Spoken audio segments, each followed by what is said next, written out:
Good day and good afternoon to all of you, our viewers. This is Elias Zananiri reporting live from Palestine. Today started with another fatal incident in the northern part of the West Bank in Jenin, when Israeli troops stormed the town of Jenin, opened fire in an attempt to arrest what Israel calls Palestinians wanted by the Israeli security service. One young Palestinian aged 20 years old was hit with a bullet in the head. After a while he was announced dead at the hospital. His wound was very critical. Exactly the same thing happened yesterday early in the morning in Jericho, when Israeli troops also stormed a refugee camp near the city and in an attempt to arrest so-called wanted Palestinians. And that incident ended with killing one 20-year-old Palestinian youth and injuring quite 4 or 5 others. 2 of them were seriously wounded. This has become a sort of a daily routine action by the Israeli occupying forces against Palestinians all over the West Bank, in addition to the daily harassment by Israeli police of Palestinian worshippers who go to the Aqsa mosque day after day to mark the holy days of Ramadan. Today we are moving.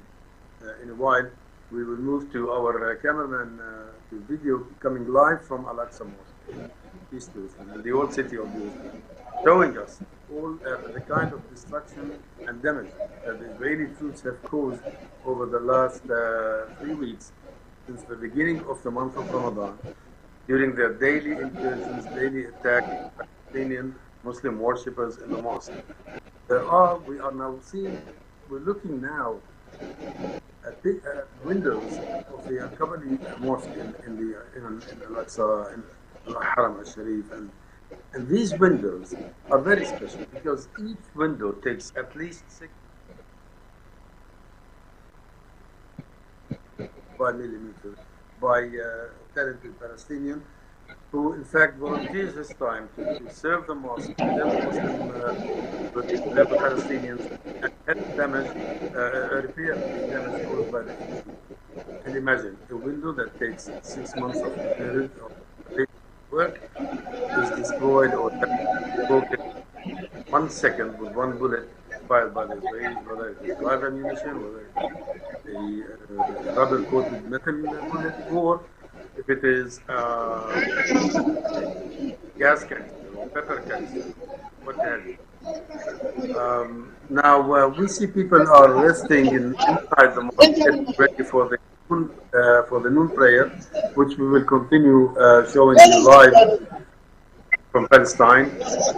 We are now on the 27th of Ramadan's day, and tonight the Palestinians in Al-Aqsa Mosque we will mark the night of decree.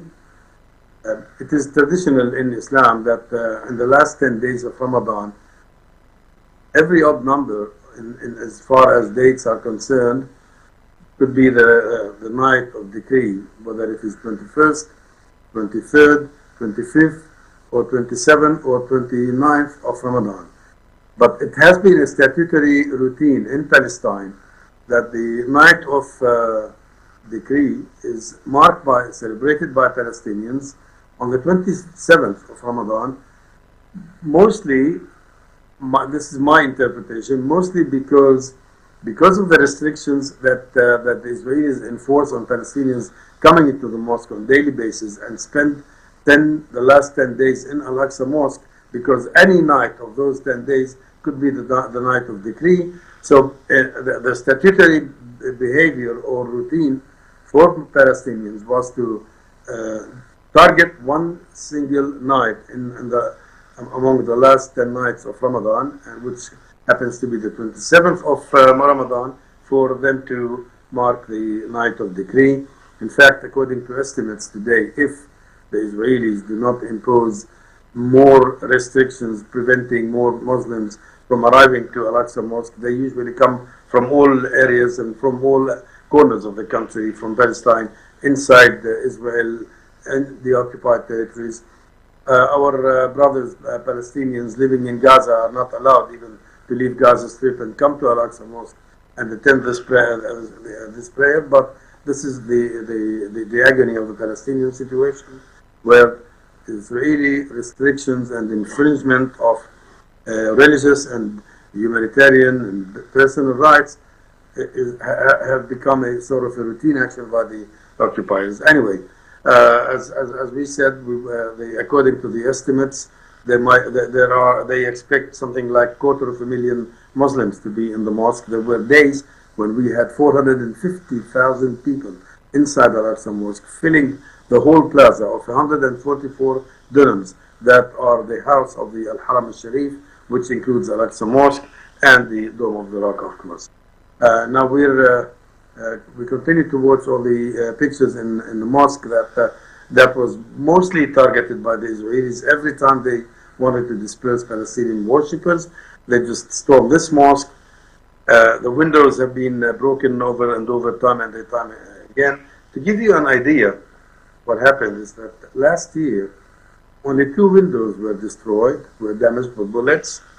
This year, in about a month or even less than a month, 14 such windows like these were destroyed.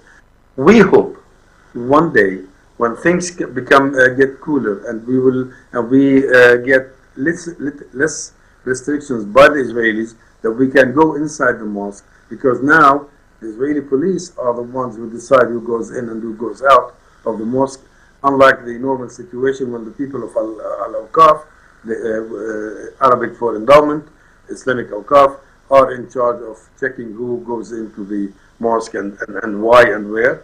Of course, they don't allow all kinds of people to go in, and because they need to be very sure that among foreigners, non-Muslims who come to the mosque, aren't there any Jewish zealots who might sneak into the mosque and then hold their prayers inside, religious rituals, Jewish religious rituals inside the mosque, something that is considered very outrageous, very dire as far as Muslims, not only in Palestine, but Muslims all over the world are concerned.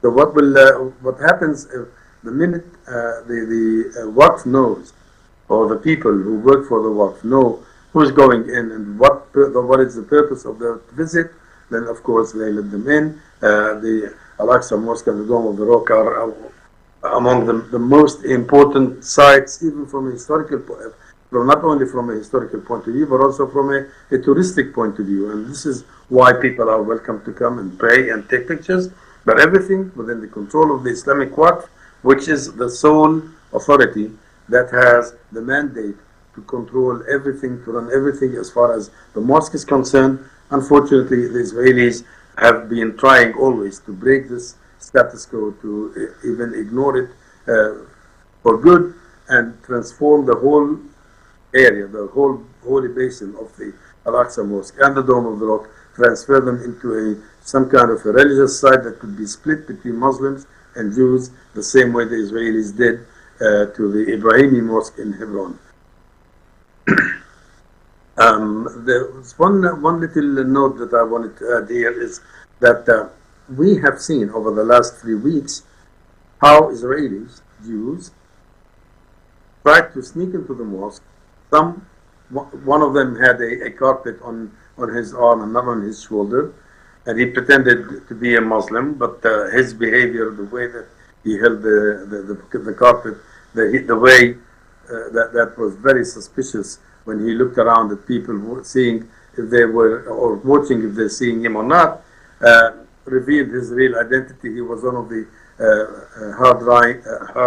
hardline, extreme right-wing Jewish zealots who claim that the mosque is theirs and that the so-called Third Temple should be built on the ruins of Al-Aqsa Mosque and the Dome of the Rock. There was also a lady who pretended to be a Muslim, dressed putting a hijab and a long dress and so on and so forth. But the way she walked, the way she spoke, also revealed their identity. And this is something that the employees, the guardians of the mosque, the employees of Al-Aqsa, of the Islamic Waqf, are very careful to make sure that something like this, which they caught even before these people walked into the mosque, that it will never happen again, that nobody, no, let me call him or her a subversive element, walk into the mosque and do whatever they plan to do. There is a very high risk when we hear all kinds of Jewish zealots who call for the destruction of Al-Aqsa Mosque, for the destruction of the Dome of the Rock, and building the third temple, that they are capable of doing anything. Excuse me. We remember in the early 80s of the last century, there was a Jewish underground group that was unveiled by the Israeli security apparatuses at the time, and they, among their plans, Palestinian buses that commute between Jerusalem and the West Bank.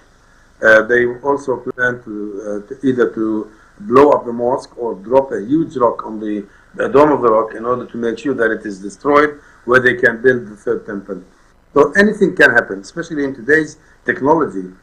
It takes only one single drone that has the capacity to carry a certain weight to fly over the mosque and drop a bomb over the mosque, and this would be outrageous. That would spark a religious war between the Islamic world, and not only the Islamic world, but also the enlightened peoples all over the world, and the Israeli government and the Israeli occupiers, because this is something that Israel cannot get away with if it happens, God forbid.